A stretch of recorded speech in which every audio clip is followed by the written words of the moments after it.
ഇന്ന് ഓണം ആഘോഷിക്കുകയാണ് എല്ലാവരും. ഓണം എന്ന് കേൾക്കുമ്പോൾ ഓടി വരുന്ന ഒരു ഉത്സവമാണ്. നമുക്കെല്ലാവർക്കും പുത്തൻ ഉടുപ്പുകൾ എടുക്കുകയും വീട്ടിലെ ചിലവുകളും വരുമ്പോൾ നമുക്ക് സാമ്പത്തികം എപ്പോഴും ഒരു പ്രശ്നമായിട്ട് വരുന്ന ഒരു സമയമാണ് ഈ ഓണക്കാലം.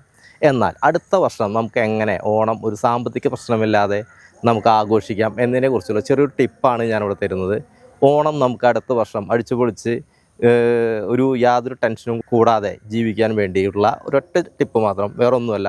നമ്മളെല്ലാവരും സമ്പാദ്യശീലം എന്ന് പറയുന്നത് പലർക്കും ഇല്ലാത്തൊരു ശീലമാണ്. നമ്മൾ ചിലവ് കഴിച്ച് സമ്പാദിക്കാമെന്ന് വിചാരിച്ചു കഴിഞ്ഞാൽ നമുക്കത് ഒരിക്കലും നടക്കാത്തൊരു കാര്യമാണ്. അതിന് നമ്മൾ എന്താണ് ചെയ്യേണ്ടതെങ്കിൽ അടുത്തൊരു വർഷത്തെ ഓണം വരുന്നതിന് മുമ്പ് ഈ ഒരു മാസം നമുക്ക് സാധാരണ കിട്ടുന്ന ശമ്പളത്തിൽ നിന്നും നമുക്ക് കിട്ടുന്ന വർക്കുകൾക്ക് പുറമേ നമുക്ക് കിട്ടുന്ന ചെറിയൊരു തുക, അതായത് 1000-ഓ 2000-ഓ നമ്മളത് കിട്ടുന്ന സമയത്ത് നമ്മളത് മാറ്റി വയ്ക്കുക. അത് ഓരോ മാസവും ഇതേപോലെ ചെറിയൊരു തുക 2000-3000 മാറ്റി വയ്ക്കുകയാണെങ്കിൽ അടുത്ത വർഷത്തെ ഒരു ഓണം നമുക്ക് യാതൊരു സാമ്പത്തിക പ്രശ്നങ്ങളും ഇല്ലാതെ നമുക്ക് നല്ല രീതിയിൽ നമുക്കത് മാറ്റിവെച്ച് ആ കരുതൽ നിശ്ചയം കൊണ്ട് നമുക്ക് ഓണം ആഘോഷിക്കാൻ സാധിക്കും. ഇതെങ്ങനെയാണെന്ന് വേറെ ഒന്നുമല്ല, നമ്മൾ സാധാരണ ഉപയോഗിക്കുന്ന ബാങ്ക് അക്കൗണ്ടുകൾക്ക് പുറമെ ഒരു ബാങ്ക് അക്കൗണ്ട് സ്റ്റാർട്ട് ചെയ്യുക. ഈ ബാങ്ക് അക്കൗണ്ടിലേക്ക് നമ്മൾക്ക് ഈ അഡീഷണലായി കിട്ടുന്ന ഒരു ഫണ്ട്, അത് 1000-ഓ 2000-ഓ എങ്ങനെയാണോ ആ മാസത്തിൽ കിട്ടുന്ന ഫണ്ട് ആ അക്കൗണ്ടിലേക്ക് മാറ്റി വയ്ക്കുക.